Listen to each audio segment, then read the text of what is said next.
Hello दोस्तों, आपका स्वागत है आनुवंशिकता लेसन में। चैनल पसंद आए तो लाइक करिएगा, सब्सक्राइब करिएगा। चलिए स्टार्ट करते हैं। मानव नरों में मौजूद लिंग गुण एक्स वाई है और इनके बीच क्या अंतर होता है। देखिए, मानव नर में जो मौजूद लिंग होगा उसमें एक्स वाई होता है। ये तो आपको पता है कि लड़का में क्या पाया जाता है, एक्स वाई गुणसूत्र पाया जाता है, जिसे क्रोमोसोम भी कहते हैं इंग्लिश में। ओके, इनके बीच एक्स जो गुणसूत्र होगा बड़ा होता है और वाई गुणसूत्र क्या होता है, छोटा होता है। ओके, वाई गुणसूत्र क्या होता है, छोटा होता है। उल्टा, जैसे लड़का लड़का पैदा होने के लिए क्या चाहिए, एक्स वाई चाहिए। तो लड़का जनरली आप देखते होंगे किसी भी घर में पैदा होता है लंबा होता है। ओके, लेकिन क्रोमोसोम में उल्टा है, क्रोमोसोम में वाई ये उल्टा होता है, वाई की वजह से लड़का पैदा होता है और वाई क्रोमोसोम में उल्टा होता है, यानी क्या होता है, छोटा होता है। ठीक है, तो मानव नर में जो मौजूद गुणसूत्र होता है क्रोमोसोम में, एक छोटे लंबा होता है, वाई नाटा होता है, यानी छोटा होता है। नेक्स्ट है, डैश अनुवांशिकी सामग्री के वाहक है। तो कौन है, जीन है। जीन जो है अनुवांशिक सामग्री के वाहक है। ओके, अनुवांशिकी सामग्री के वाहक कौन है, जीन है। ओके, नेक्स्ट है, फिलोसफी जूलॉजी की किसकी पुस्तक है। तो लैमार्क की है, ये बताए थे आपको।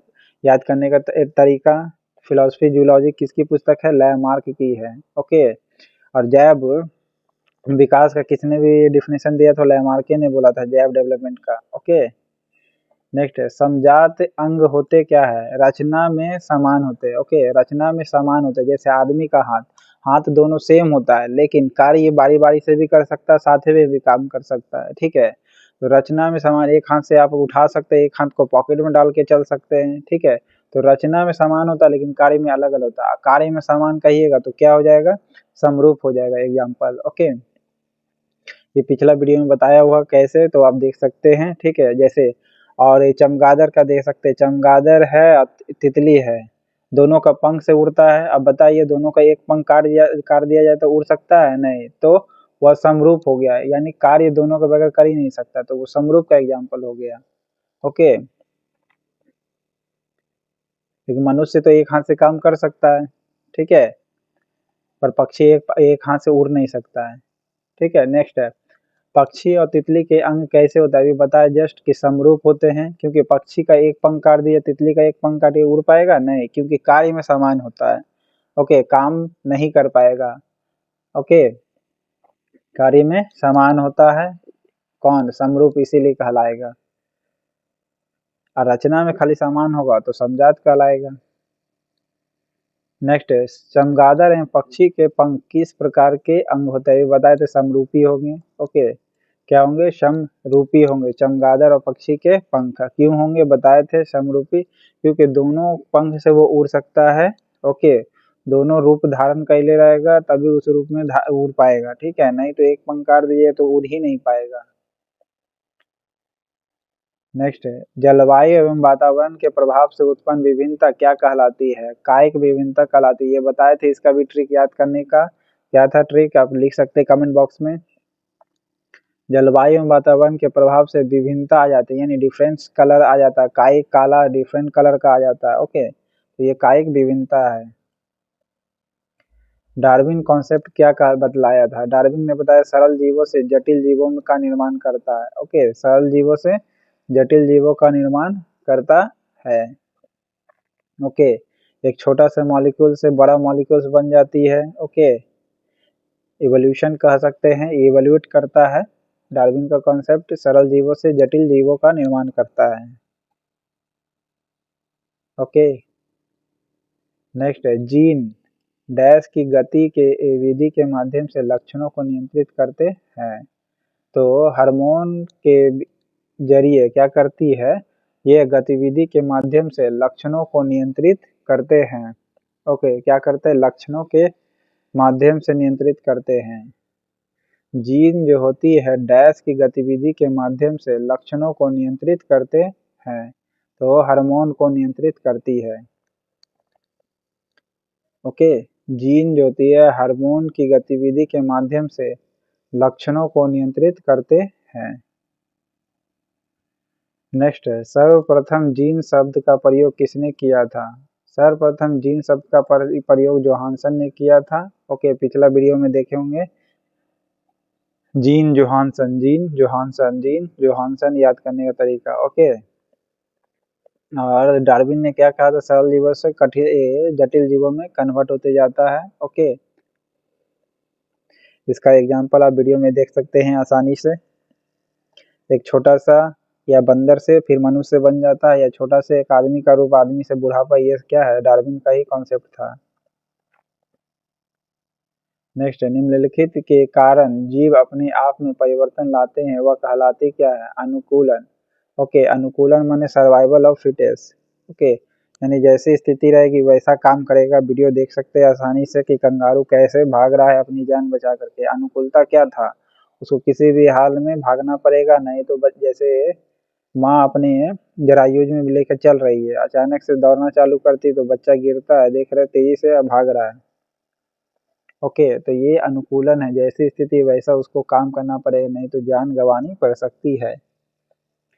नेक्स्ट है, जीवधारियों के दो लक्षण प्रत्यक्ष रूप से दिखाई पड़ते हैं, उसे कहते क्या है?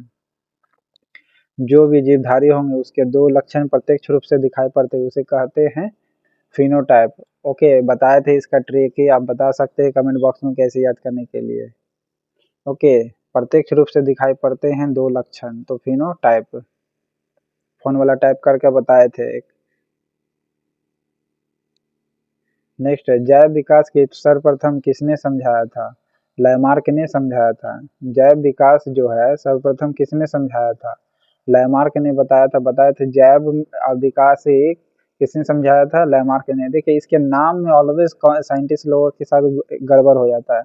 जैव वाला लैमार्क कैसे याद करेंगे? देखिए जैव में आप ऊपर देख रहे हैं ए की मात्रा दोनों में ऊपर में दो गो है, लैमार्क में भी क्या ऊपर में दो गो है। ओके, तो जैव लैमार्क, जैव विकास लैमार्क, याद रखिएगा। ओके, 53% लोगों ने ही सही किया है। यानी ये क्या होता है ना, साइंटिस्ट लोगों का नाम देता तो कंफ्यूज देता है। ओके, जैव विकास का लैमार्क ऊपर में दो गो है ए की मात्रा, इसमें लैमार्क में भी दो गो है ए की मात्रा। नेक्स्ट है, एक लंबे पौधे टीटी है। ओके, दोनों कैपिटल टी है, और एक छोटे पौधे है जो दोनों क्या है? स्मॉल टीटी है। के बीच संकरण के परिणाम स्वरूप उत्पन्न F1 संतति के सभी पौधे के लंबे होने का क्या कारण है? लंबा इसलिए होता है F1 संतति का, यानी F1 टाइप का जो प्राप्त होगा पौधा, क्योंकि पौधे की लंबाई केवल कैपिटल टी द्वारा नियंत्रित होती है। ओके, कैपिटल टी के द्वारा नियंत्रित होती है। पौधे की जो लंबाई होती है वो किसके द्वारा नियंत्रित होगी? Capital T. कैपिटल टी यानी बड़ा टी, तो बड़ा से लंबा क्या है? तो लंबाई मतलब भी बड़ा होता है। ओके, लंबाई माने भी बड़ा होता है, कैपिटल टी भी क्या है? बड़ा है। तो कैपिटल टी याद रखिएगा, लंबाई भी बड़ा के लिए होता है, कैपिटल टी भी बड़ा के लिए है। ठीक है, हिंदी में कहते हैं। तो लंबाई से कैपिटल टी याद रखिए, लंबाई से कैपिटल टी, यानी बड़ा टी बड़ा लंबाई, बड़ा टी बड़ा लंबाई। ओके, ये किस संतति का होगा? F1 संतति का। इसको याद करने का तरीका बताए थे, F कैपिटल में शुरू में है, फिर 1 है 1। ओके, F जो होगा कैपिटल में है F, और 1 होगा। ओके, तो ये पौधा ऑलवेज लंबा होगा, इतना तो पहले ध्यान रखिए। ओके,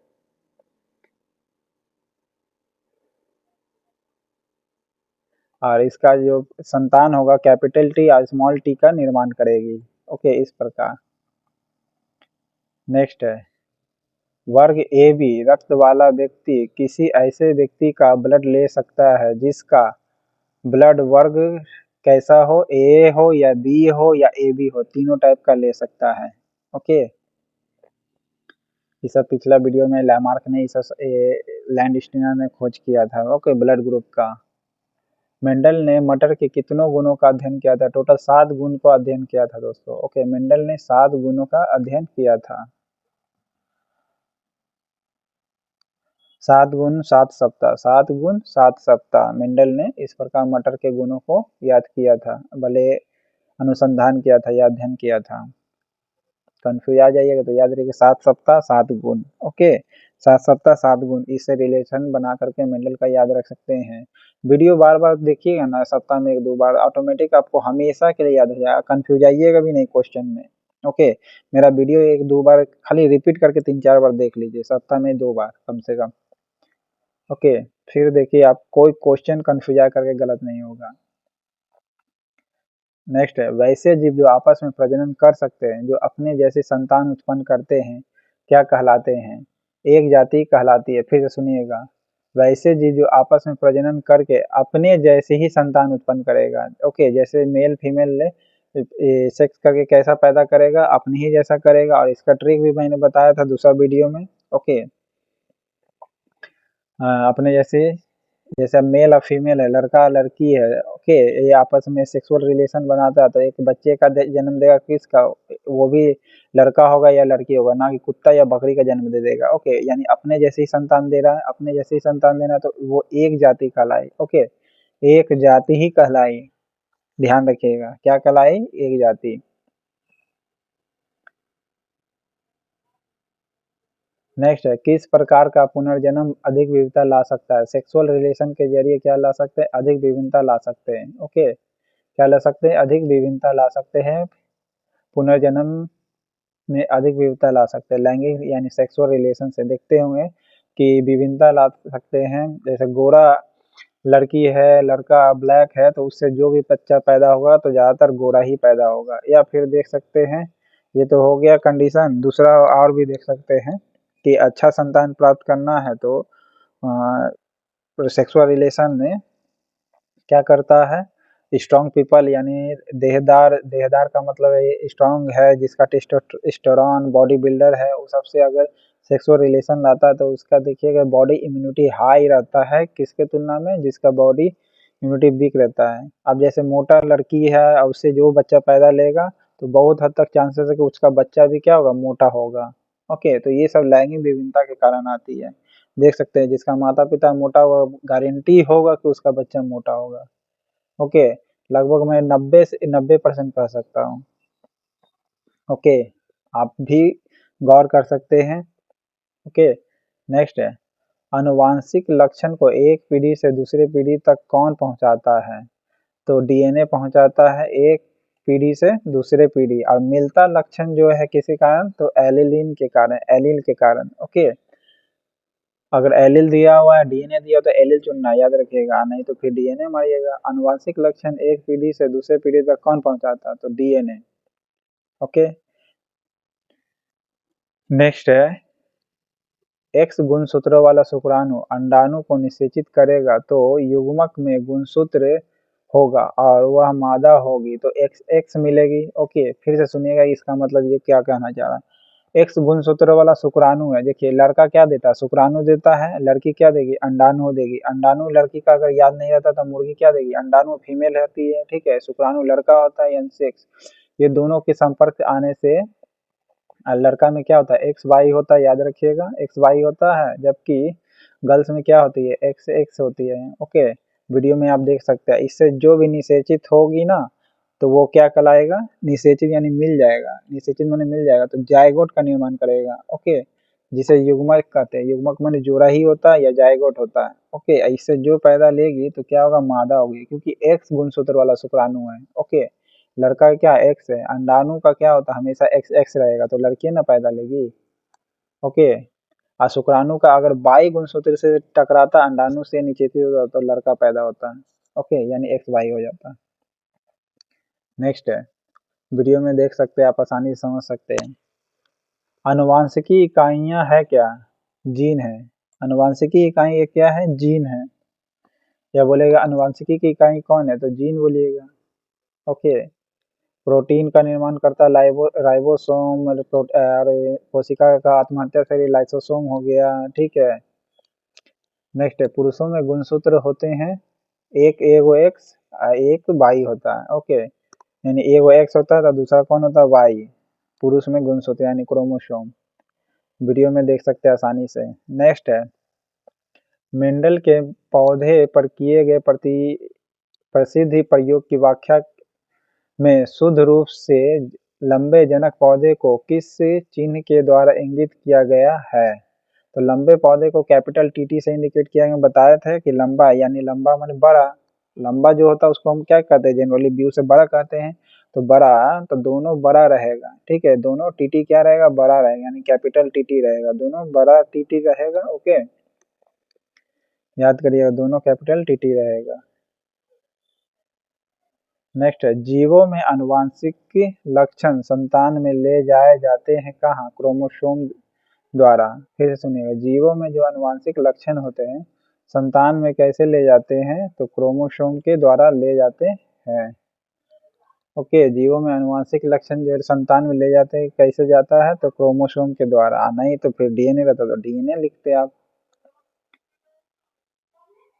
नेक्स्ट है, मेंडल के एक संकरण प्रयोग के द्वारा F2 पीढ़ी में लंबे एवं बौने पौधे का लक्षण प्रारूपी अनुपात कौन सा है, 3:1 है। ओके, अगर लंबा पौधा है, बौने पौधे संकरण करता है तो उससे जो भी बच्चा पैदा लेगा वो ज्यादातर लंबा होगा।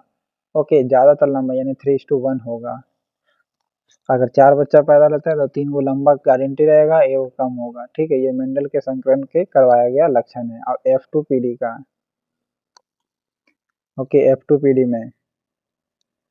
नेक्स्ट है, शुक्राणुओं में गुणसूत्र होते हैं कौन सा, शुक्राणु यानी लड़का वाला बात किया तो XY होगा। ठीक है, देख सकते हैं आप वीडियो में भी। किस प्रजाति में अत्यधिक विविधता देखी जाती है, मनुष्य में अत्यधिक विविधता देखी जाती है। ठीक है, रूप बदलते जाता है। ओके, क्या होता है, अत्यधिक विविधता लाती है।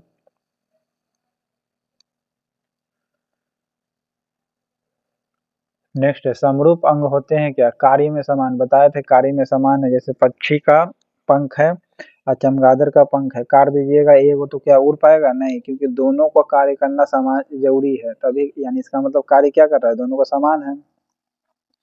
ओके, लेकिन मनुष्य का ऐसा नहीं है, तो अगर ऐसा होता मनुष्य का तो रचना में समान समजात जिसे कहा जाता है। ओके, याद रखिएगा। नेक्स्ट है, रिक्त स्थानों में सबसे उपयुक्त विकल्प भरें, बौना एवं गोला। देखिए, यह एक पौधे को समजीनी, स्मॉल टी कैपिटल आर फिर स्मॉल आर है, तो समलक्षणी डैश होगा, कैसा, बौना होगा और गोल होगा। ओके, यानी गोला होगा। कौन सा लक्षण होगा, यदि पौधे को समजीनी है, समजीनी का मतलब है small t capital R R, ये सबको समजीनी कहा गया, टी आर आर ये सब क्या है, समजीनी होता है, टी आर आर क्या है, समजीनी है। और इससे जो बनेगा समलक्षणी कौन बनेगा, बौना बनेगा और गोल बनेगा। ओके, बौना बनेगा और गोल बनेगा।